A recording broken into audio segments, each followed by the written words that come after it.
Abator is the fantastical setting of the legends of the Ruby Dragon novels and the associated role-playing campaign for Gears. It is the backdrop to the tidal wave of current events in the novels and the deep tapestry of the previous historical occurrences. Welcome to Abator. This is the Konsil Naxons. It is nearly a continent size and stretches from the shores of the Shanxi Ocean to the Taotun Mountains. It starts with the legal protectors of the realm, the Council Knights, residing in their island home of Montesang. The organization is open to all citizens of the Council Nations, but its ranks are mostly filled by humans from Illyria and Alivia, and elves from Nedalea. For several hundred years, these knights have worked to keep peace with the lands. Their efforts have been rewarded with the longest and brightest period of economic growth in almost 3,000 years. Sharing the shoreline are two nations, Alea and Illyria. Illyria is another human nation, and often seen as the richest of the Council Nations. It is bountiful in the fruits of agriculture and benefits from the ease of trade the shoreline allows. But even with the Council Knights, piracy is still a thing. Whether this comes in the form of marauding ships or decadent hereditary governments, Illyria seems destined to be a victim of its own wealth. But hope is never lost, and legendary kings often emerge from the corners of such lands. Alea is the oldest of the elven nations and the most mysterious. While most council nations have small conclaves of the less dominant races, Alea does not. It limits the humans and Nani to border towns only, actively denying dwarves and killing any orcs, goblins, trolls, or halflings. Elves are known for their militaristic nature, and Alea is the epitome. They will send members of Montesangi to receive training and return to enforce the rules of the Coda, but will not allow non-elves to serve in Alea. Their prejudice toward the humans, halflings, Nani, and dwarves is so intense that they fought a civil war several decades ago over the extent of interaction allowed by religious texts. This war led to the separation of Alea and Nedalea, as well as the death of the future king, leading to the current queen in a decidedly patriarchal nation. Nedalea has a softer attitude toward the other races, but the prejudice is still very real. Nedalea is a newer, more open society. It is ruled by a queen and has a lot more commerce with its neighbors. Still, like Alea, Nedalea takes its millennial charge against the orc-infested labyrinth very seriously. As such, the martial orders are still just as strong, but more focused on the guerrilla tactics favored in their lands over the formation tactics of Alea. Alaviar is a central human nation. Although it is more a nation of nations versus the other nations that have more of a kingdom of fiefdoms relationship. This governance style is new and seems to focus on increased autonomy by its inhabitants. This can be seen in the presence of nearly all non-green-skinned races.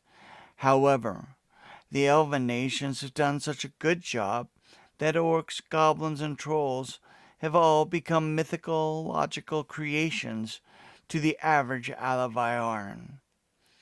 Alavayar is not as agriculturally blessed as its neighbors and chooses to focus on the trade of information and its centralized location for transportation of goods.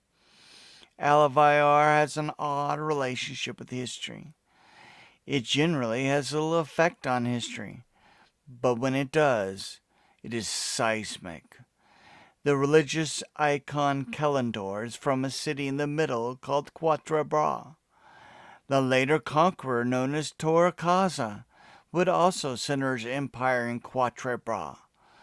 The Council Nations would be born out of Alavayar and its wars.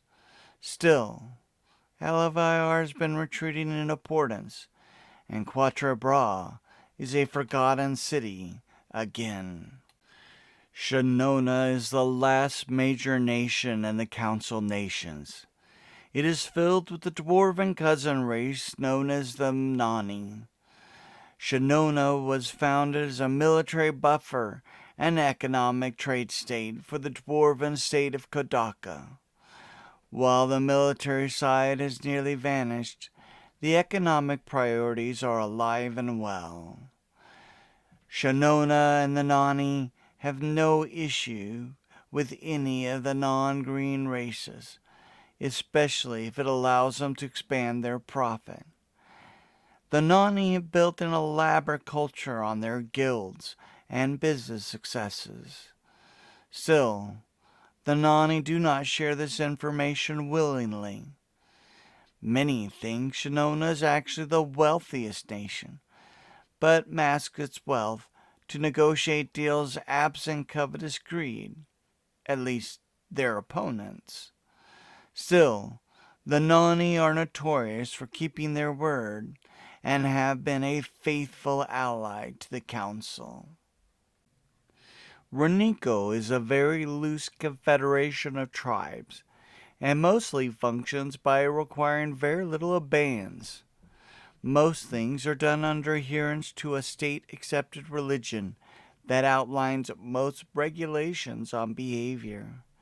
Even with that, few people know who's ultimately in charge, and they are okay with that. Because of this vague behavior, they are not part of the Council Nations, as they leave law enforcement up to locals, and no one seems willing to negotiate. Instead, representatives show up every couple of years with which rules they agree to keep and which are changing.